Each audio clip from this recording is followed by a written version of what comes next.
नमस्कार मेरे प्यारे साथियों, मैं डीपी आज एक नए वीडियो के साथ आप लोगों के सामने हूँ। और आज का मेरा ये टॉपिक है कनाडा इंडिया रिलेशनशिप पर, जो कि अपने समय के सबसे बुरे दौर से गुजर रहा है। साथियों, मेरा वीडियो थोड़ा सा लंबा खींचेगा, लेकिन इसको सुनिएगा ज़रूर, क्योंकि बिना इसके आप इसको समझ नहीं पाएंगे, या हो सकता है अधूरी चीज़ आपको मैं दे पाऊँ। तो मैं नहीं चाहता हूँ कि अधूरी चीज़ दूँ, थोड़ा सा अपने स्तर पर बेहतरीन और पूरी तरीके से चीज़ों को, पूरे केस को रखना चाहता हूँ। चलिए तो आइए एक बार टॉपिक पर आते हैं हम लोग कि हुआ क्या है। एक्चुअल में हुआ ये है कि 2020 की बात है। कैनेडियन प्रधानमंत्री आते हैं इंडिया में और G20 की समिट में भाग लेने के लिए। अब यहाँ पर उनका हेलीकॉप्टर वगैरह कुछ ख़राब होता है और दुनिया भर की बातें होती हैं, वो परेशान होते हैं, मिलना चाहते हैं। इससे पहले ये मसला शुरू हो गया था समाचार पत्रों के माध्यम से, और इंडिया में मोदी जी का दिमाग वैसे भी हिल चुका था कि आखिरकार ये कनाडा हमारे साथ क्या कर रहा है। अच्छा, तो उसके बाद में यहाँ से जाने के बाद में उन्होंने सीधे आरोप लगा दिया उठा करके भारत पर कि एक खालिस्तानी आतंकवादी, वास्तव में खालिस्तानी तो नहीं, हमें कहेंगे कि कनाडा के एक नागरिक जो कि आतंकवादी था, भारत में आतंकवाद के लिए मोस्ट वांटेड था, भारत में आतंकवाद के लिए जिम्मेदार था, ठीक, निज्जर, उसी का नाम ले करके इन्होंने कहा कि निज्जर जो है, निज्जर की हत्या में भारतीय एजेंसियां रा का हाथ है। अब ऐसा कहा गया बात।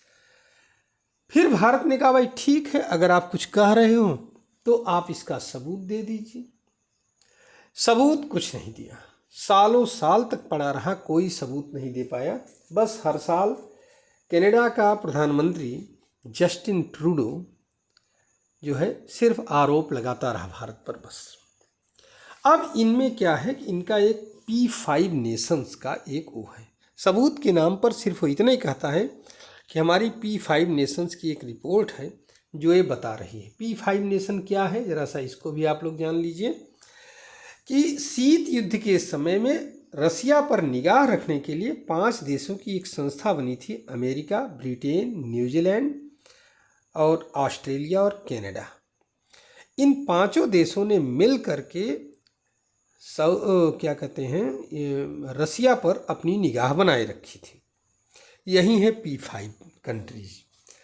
बाद में तो शीत युद्ध खत्म हो गया, रसिया भी टूट गया, अब रसिया उतना स्ट्रांग भी नहीं रहा। तो इन लोगों ने क्या किया कि इन लोगों ने अपनी, अच्छा, इसके लिए ये लोग अपने इंटेलिजेंस की रिपोर्टों का आदान प्रदान भी करते थे।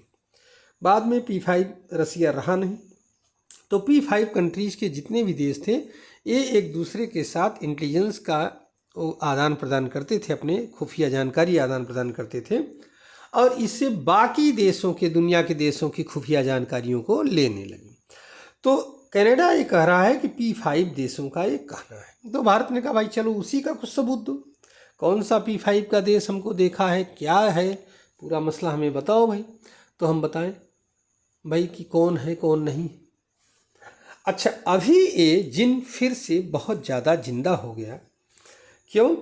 क्योंकि कनाडा के जो प्राइम मिनिस्टर हैं जस्टिन ट्रूडो, उन्होंने कहा कि इसमें लॉरेंस बिश्नोई का हाथ है।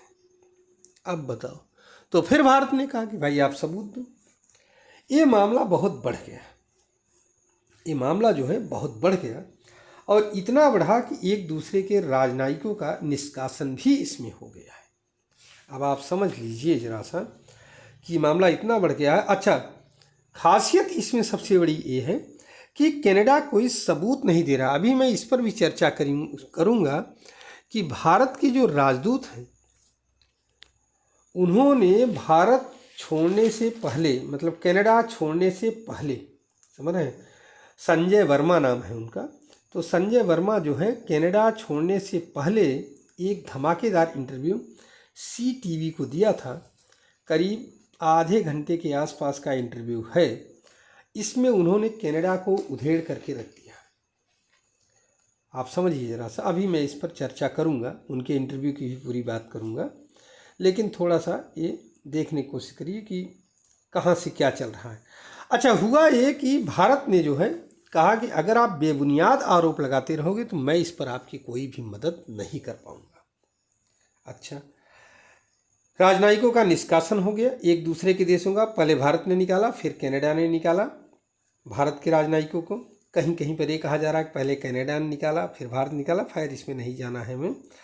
अच्छा, अगर हम इकोनॉमी की बात करें तो वास्तव में कनाडा जो है इतनी बड़ी इकोनॉमी नहीं है जिसको कि भारत इतनी तवज्जो देगा। पहली बात तो ये पूरा जो व्यापार है 8.4 बिलियन डॉलर का होता है कनाडा और भारत के बीच में, ठीक।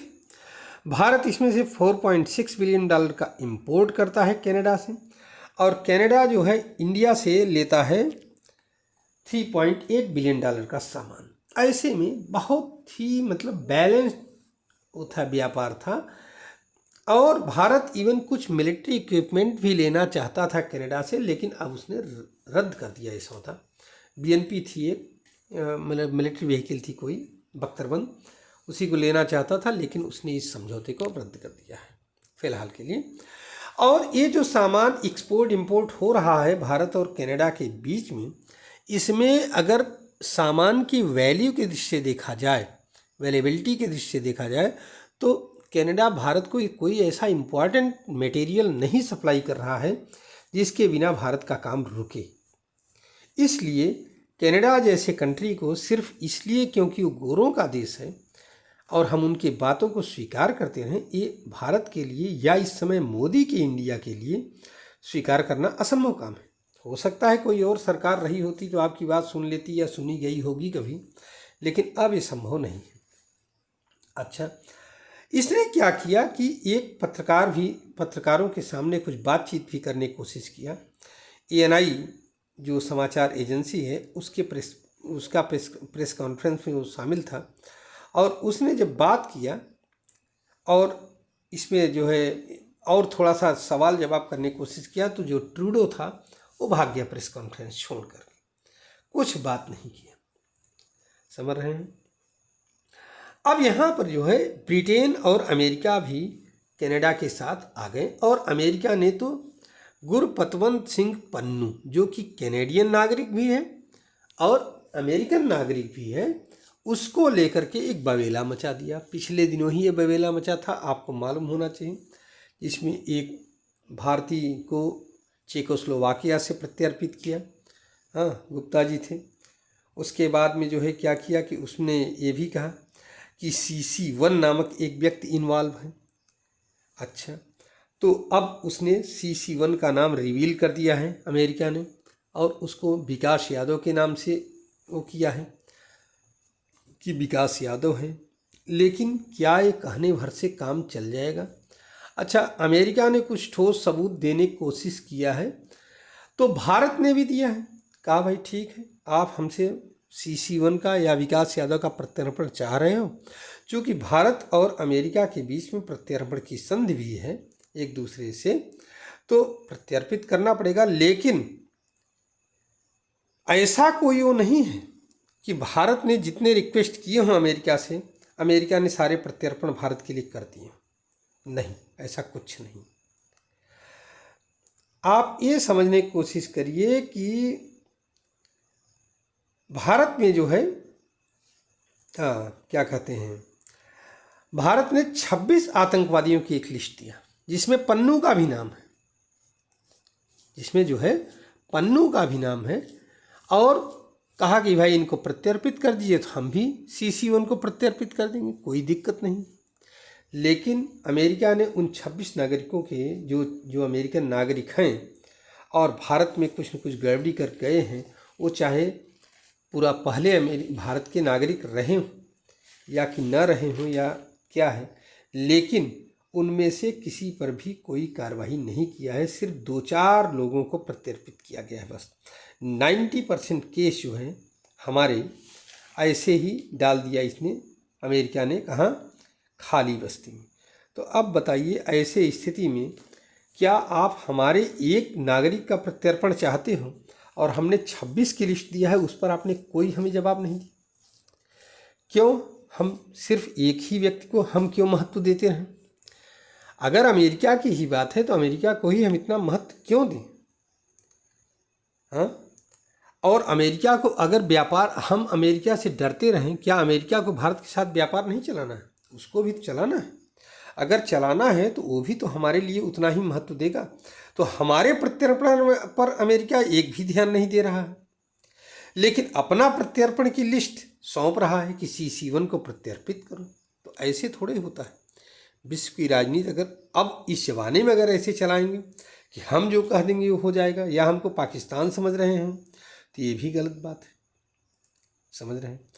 अच्छा, एक बात और भी है, यहाँ पर कनाडा के प्रधानमंत्री की हैसियत जरा सा देखिए कि पन्नू क्या कहता है। गुरपतवंत सिंह पन्नू कहता है, जो कि कैनेडियन और अमेरिकन नागरिक दोनों है।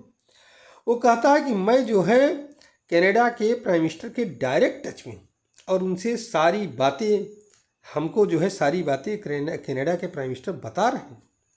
हाँ, तो ये भी एक बहुत बड़ी बात है। अच्छा, इसमें जो है ऑस्ट्रेलिया ने भी थोड़ा सा साथ देने की कोशिश किया है, ब्रिटेन ने भी साथ देने की कोशिश किया है। किसका? बस वहीं कनाडा का साथ देने की कोशिश किया, लेकिन खुल करके कोई नहीं आया है। ब्रिटेन ने दबी जुबान से कुछ कहा है, लेकिन भारत ने ब्रिटेन से बता दिया है कि अब वो ज़माने नहीं हैं जबकि आपकी इतनी ज़्यादा वो औकात हो कि आपकी सब कुछ सुनी जाए। अच्छा, न्यूजीलैंड की भी बात है, तो यहाँ पर न्यूजीलैंड की भी बात है, लेकिन न्यूजीलैंड ने अभी कोई ऐसा रिएक्शन नहीं दिया है बहुत ज़्यादा। लेकिन अमेरिका ने सबसे तगड़ा रिएक्शन इसमें दिया है गुरपतवंत सिंह पन्नू के नाम का। लेकिन भारत ने भी इसके एवज में जो आतंकवादियों की लिस्ट सौंपी है, उसको सौंप करके बता दिया है कि अगर आप इनको प्रत्यर्पित करिए तो हम भी प्रत्यर्पित करेंगे। हाँ हाँ। अच्छा, ये लोग कहते क्या हैं, ज़रा सा इनके पेपर्स को अगर आप ध्यान में देंगे तो एक कैसा, मतलब ये कहते हैं लॉरेंस बिश्नोई से बातचीत नहीं हो सकती। अरे उससे बातचीत कैसे होगी? वो जो है वो तो इसमें जेल में है, तो जेल में किसी आदमी से बातचीत थोड़े हो सकती है। जब जेल से बाहर निकलेगा तब तो बातचीत करोगे। आइए हम थोड़ा सा इस पर चर्चा करते हैं कि भारत के जो कैनेडियन हाई कमिश्नर हैं संजय वर्मा, उनका क्या कहना है। एक इंटरव्यू में उन्होंने जो दिया, उन्होंने कई महत्वपूर्ण बातें की। पहली बात तो कनाडा ने अभी तक कोई एविडेंस नहीं दिया। अच्छा, ये इंटरव्यू उन्होंने कनाडा को छोड़ने से कुछ समय पहले ही दिया था, मतलब 2-3 घंटे पहले की बात है। अब बहुत क्लियर कट और बेबाकी के साथ इंटरव्यू दिया। ऐसा इंटरव्यू कोई जल्दी देता नहीं है क्योंकि हम दूसरे देश में हैं, लेकिन इन्होंने दिया। पहली बात तो उन्होंने ये कहा कि कनाडा ने अभी तक भारत को कोई ठोस सबूत, लीगली एक्सेप्टेड एविडेंस नहीं दिया है। दूसरी बात यह है कि कनाडा के ऑफिशियल चाह रहे थे कि हम भारत जाकर के बात को रखें, किंतु उन्हें वीज़ा नहीं मिला, ये कह रहे हैं कनाडा के ऑफिशियल। इस पर संजय वर्मा ने ये कहा कि 8 तारीख को चलने की बात है उनके लिए, कैनेडियन नागरिकों के 8 तारीख को वहाँ से कनाडा से रवाना होने की बात है, और 8 ही तारीख को वीज़ा के लिए अप्लाई करते हैं। उसी दिन अप्लाई करोगे, उसी दिन आपको वीज़ा कैसे मिल जाएगा, पहली बात। दूसरी बात, वीज़ा का एप्लीकेशन का जो टाइम ऐसा है कि जब सारी भारतीय फ़्लाइटें छूट गई हैं, तब आप 8 तारीख का वीज़ा लेकर के आप कैसे पहुंच जाओगे इंडिया? अरे आप सीधे 9 तारीख की वीज़ा के लिए अप्लाई करो, ठीक है। लेकिन नहीं भाई, ये गोरे लोग हैं, ये जो कह रहे हैं वो सब सही।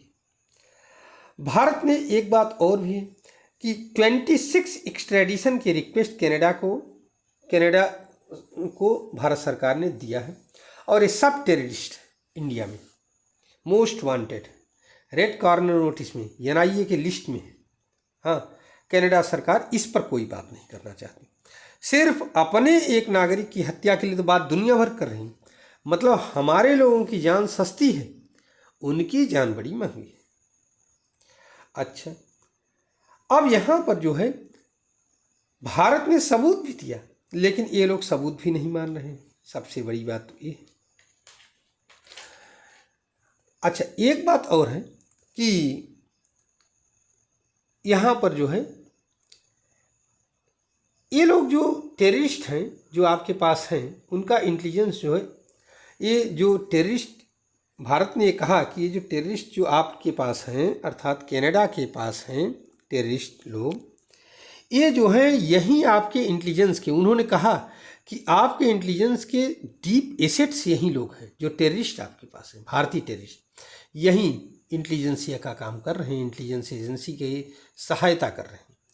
और उन्होंने एक बार फिर से कहा कि भारत जो है वो एक रूल ऑफ लॉ का कंट्री है, आपकी तरह नहीं है कि वोट बैंक पॉलिटिक्स के तहत जैसा मन में आए वैसा जो है करें और उसके बाद में सब चलता रहेगा और जैसा हम कहेंगे वो स्वीकार कर लिया जाएगा। कुल मिला करके संजय वर्मा ने 26 मिनट आधे घंटे के इंटरव्यू में एकदम धुल दिया कनाडा की सरकार को। ये तो मैं 2-3 पॉइंट्स उनके निकाल करके दिया है इसमें, बाकी इंटरव्यू तो 30 मिनट का है पूरा और वो आप सुन सकते हो, नेट पर अवेलेबल है। तो इस तरह से पूरी बातें हैं।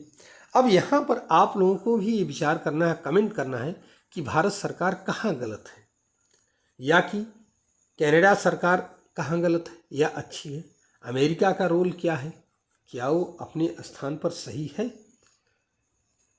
यही अमेरिका है जिसने सन 84 का जो भोपाल गैस कांड हुआ था, वारेन एंडरसन उनको एक बार बुला लिया तो इंडिया दोबारा नहीं भेजा, ये अमेरिका की। लेकिन भारत से चाहता है कि इनको भी मतलब वो किया जाए, प्रत्यर्पित किया जाए, उनको भी प्रत्यर्पित किया जाए। गुरपतवंत सिंह पन्नू CC1, मतलब हमारे एक नागरिक की जान इतनी सस्ती है वहाँ के लिए, और अमेरिका कुछ नहीं करेगा, वो अपने नागरिकों को नहीं छोड़ेगा, भले वहाँ आतंकवादी हों, भले वहाँ पर जो है वो हो। चलिए मैं अपनी वीडियो को यहीं पर समाप्त करता हूँ। उम्मीद करता हूँ कि आप लोग इस वीडियो को सुनेंगे जरूर। ये काफ़ी लंबा हो गया है लेकिन ये पूरा वीडियो इतना ज़रूरी था।